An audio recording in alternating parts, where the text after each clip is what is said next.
Understanding, cultural differences is really key to your success. Clearly. Okay, so give me an example in your career where you feel like you really connected well from the perspective of a cultural exchange. My all-time favorite story, I had a distributor in Finland who every year would run a week-long seminar for his retail customers on business practices.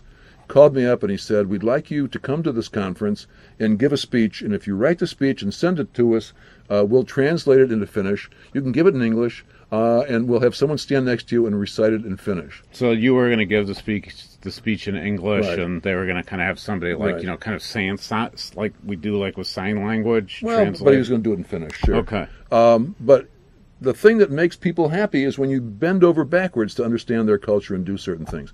My response to this guy was, "I'll give this speech in Finnish." He said, "You don't know Finnish." Did you know Finnish? I knew nothing. I knew 2 words in Finnish, thanks and many things.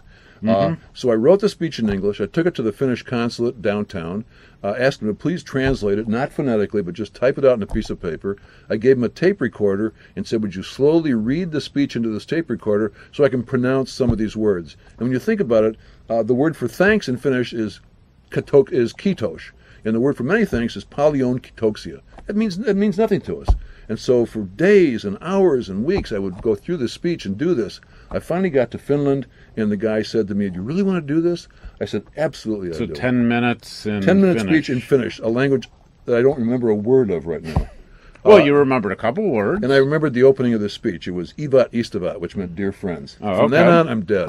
So I gave the speech. They went crazy. The first thing they did was they made me an honorary Finn. They gave me a hunting knife and a bottle of whiskey. And then I sat down with the customers who were so flattered that I had spoken in their language, which is not spoken very much outside of Finland. Guy next to me said, trying in English to talk to me, "Do you bathe with your wife?" I said, "Do I what?" He said, "Do you have a sauna at home?" So he was trying. And then another guy said to me, "Do you moonbeam?" I said, "Do I moonbeam? What do you mean?" He said, "Do you have another job?" I said, "That's moonlighting." So we had crossed this barrier, but in the process of doing all this, they made me an honorary Finn. They gave me a hunting knife, a bottle of whiskey.